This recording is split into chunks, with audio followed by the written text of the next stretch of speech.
Hi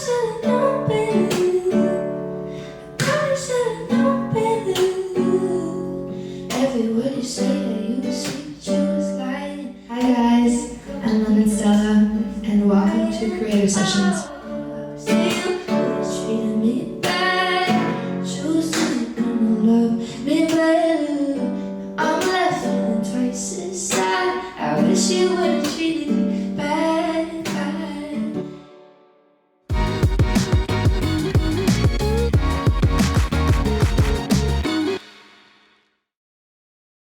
We have such a special young artist joining us this week on Creator Sessions. Lennon Stella discovered her talent and passion at such a young age. She wrote her first song at age 7 and has never stopped creating. You would think at just 21 years old, it would be easy to cover all that she's done, but no, not for Lennon.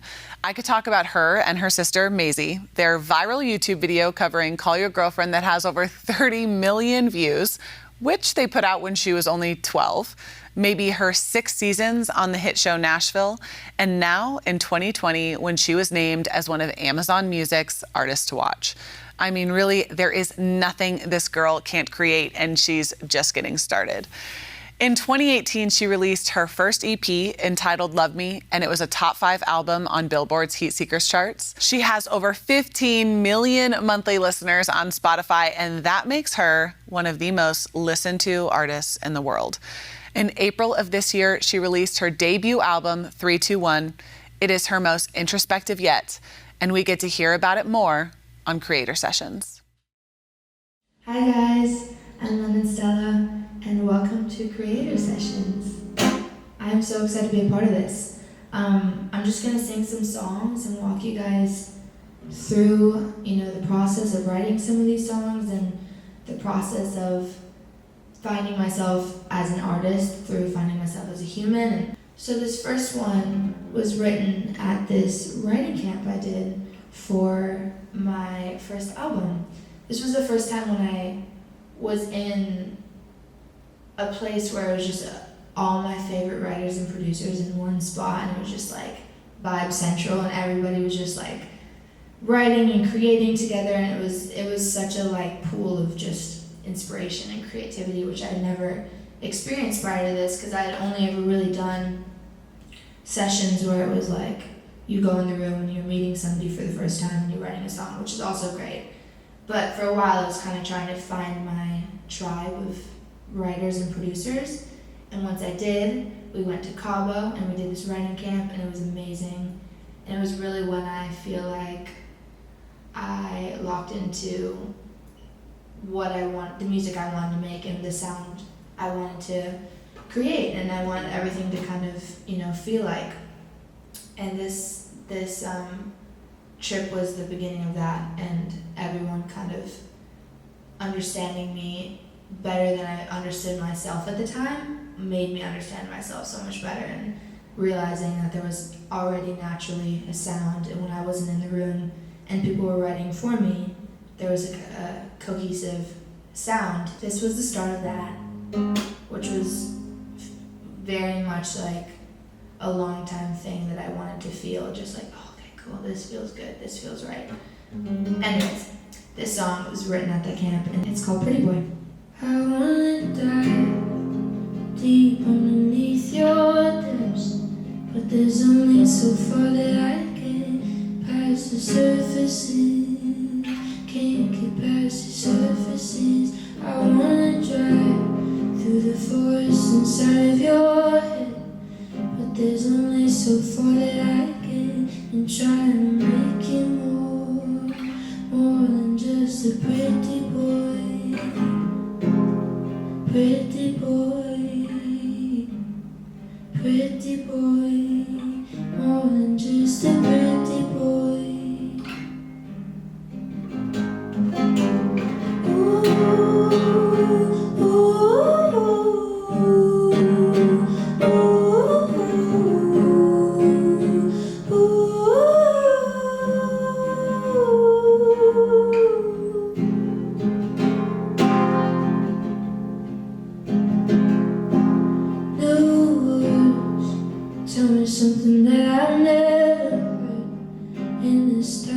would be the first that you'd be more than just a pretty boy, pretty boy, pretty boy, more than just a pretty boy.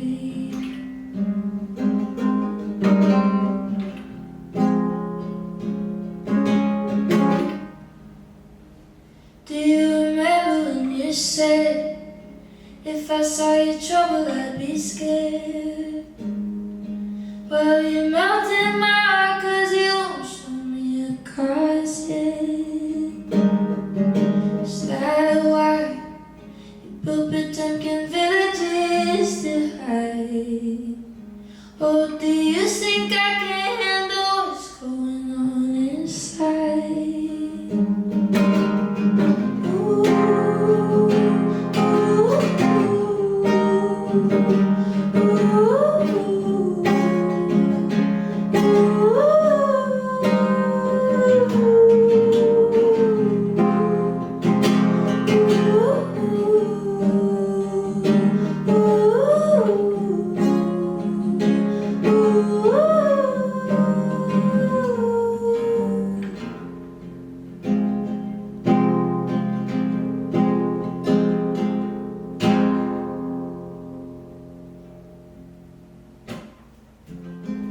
So there's that one.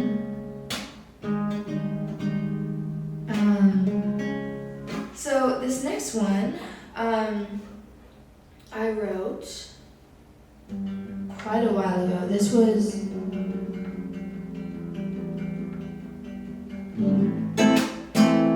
okay. So yeah, this was the first song I ever released. And I wrote it in London with this guy, Egg White, and my sweet friend, Aaron McCarley. And it's so wild, like, listening back to this, and every time I sing it, I'm like, oh, I was just in such a, like, haze. And when I think back to it now, it's so heavy feeling. But I also often go back to this feeling without really knowing it. And this song feels very real to me all the time. But basically this was kind of written with the intensity of like social media, and it's just hard to feel like very unique or like there's any individuality when there's so many versions of you and what you're trying to do floating around and very accessible on like Instagram, for instance. And I think I was at this point where I was just like, oh, I just feel like everybody else and there's nothing special. It's kind of sad and dark, but it's actually very sad and dark. But it's not the case. Everybody's special. But I wrote this when this feeling was extremely heightened, and yeah. It's called Like Everybody Else.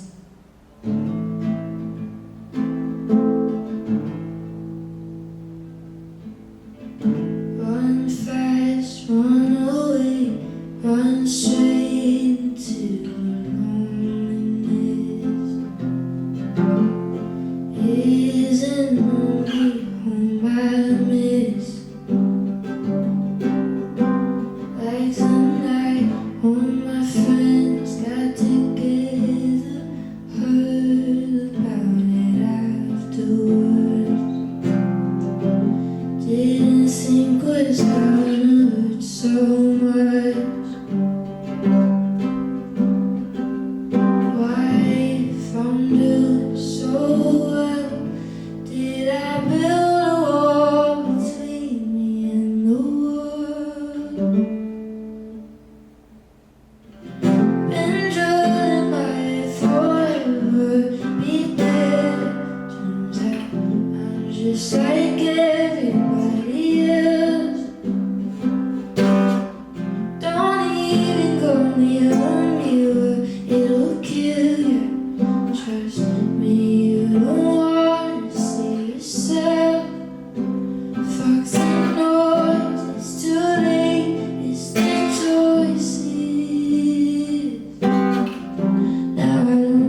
just like everybody else.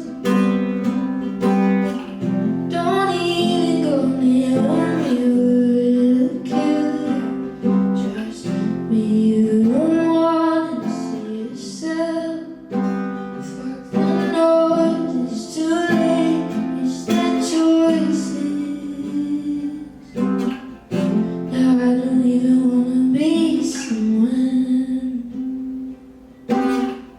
What made you think I was special? I'm not special. Turned out like everybody else. Oh, oh, oh.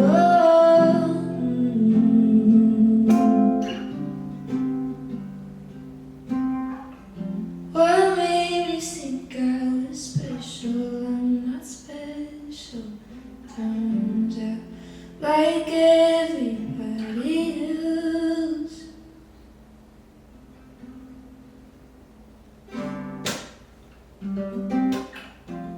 There's a sad one. Oof. That one is definitely. It's so interesting when you're singing songs that, like, when you wrote, the feeling was so heightened. Which that's when I like to write the songs. That's when I feel the most inspired, is when the feeling is like so intense. But then sometimes after you're like, whoa, that was heavy. Like that was an intense feeling, you know? Anyways, okay. This next one is also a very intense feeling, but I wrote this pretty much immediately after I had been dating this guy for like 6-7 months or something, not very long. But our whole relationship, I found out that he had a girlfriend of 6 years. Full blown, like, gonna get married, so nasty. So just like insane. But like immediately after it happened, I was just like, oh, it sucks so bad when they're like good to you. You have this feeling of like, I wish that you, like, when we were dating, you were just horrible, so then I could like really, like, I don't know, not miss you at all. But when someone's that horrible of a human being and is capable of doing something, it makes it a little bit easier anyways to let them go and just like, clearly our morals are not aligned, so I'm fine to see you run away. But anyways, I wrote this song pretty much immediately after this happened, when I ended up befriending the girlfriend, and she's actually so sweet. Anyways, craziness, but this song's called Bad. Actually, wait.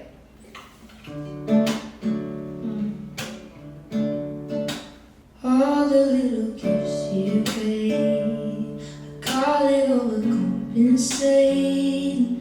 Feeling just like a princess, every answer was always yes. You had me living in a chain. What's forever belong to you? Did you say that to her too? Making sure that I never knew. Calling over the shower goes and call back in bed is a shame. I probably should have known better. I probably should have known better. Every word you say that you were sweet, but you was lying. Everything going to make it just keep me from crying. Oh, I say you would have treated me bad. Truth is, you're gonna love me better. Now I'm left feeling twice as sad. I wish you would have treated me bad, bad. You say you would have treated me bad. Truth is, you're gonna love me better. Now I'm left feeling twice as sad. I wish you would have treated me bad, bad, bad. I wasn't catching on to you, writing about you so soon. Excuse now that we gotta go. Every answer was always no. You had me living in a dream. I probably should have known better.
you would have treated me bad, bad, bad.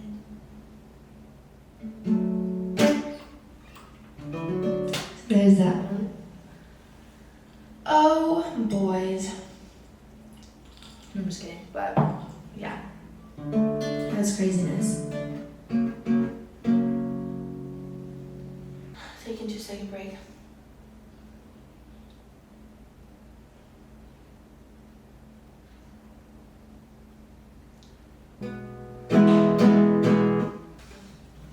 So this next one I wrote with the lovely Simon Wilcox, who I write with often, and JP Sachs, who I'd never written with before this session. And I got in and I was just like very freshly in love, still am, and just gushing about how great it is to be so in love and to be so stable and feel so secure. And he's in the same boat, and we were just gushing about it and kind of talking about monogamy in general and how great it is to be in love with one person and one person only. And then we got into the topic of, you know, people who aren't in one-person relationships and they're talking to a bunch of different people at the same time, and there's nothing wrong with that at all, but this song came about because JP was like, you know, I don't get how people do that, but some people watch golf on TV, and I don't get that either.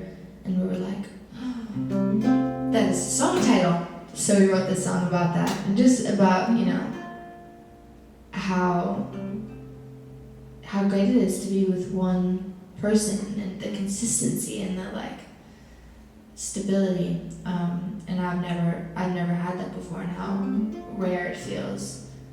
And also like how there's nothing wrong with not being in that, but it's just not for me. I just don't watch golf on TV. Yeah, here's this song. It's called Golf on TV.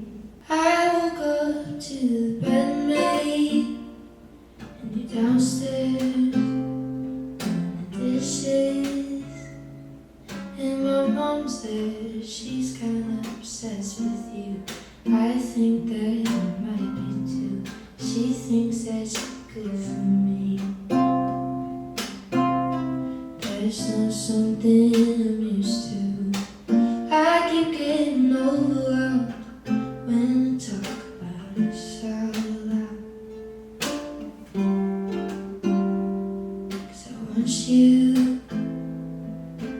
only you, simple as you want me to do. Some people switch it up, they just want love, could never be enough. Some people watch golf on TV, and neither of those things make sense to me. Some people think it's supposed to hurt, like it couldn't be real if it's putting you first. Some people watch golf on TV, and neither of those things make sense to me. You've just been so consistent. That stability is so healthy. It's confusing me. I'm done with romanticizing dysfunction and compromising. You treat me so well, it's weird, but I want you like it. Some people wanna switch it up, they just want love, could never be enough. Some people watch golf on TV, and neither of those things make sense to me. Some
thank you guys so much for hanging with me and listening to me sing some songs and chat it up.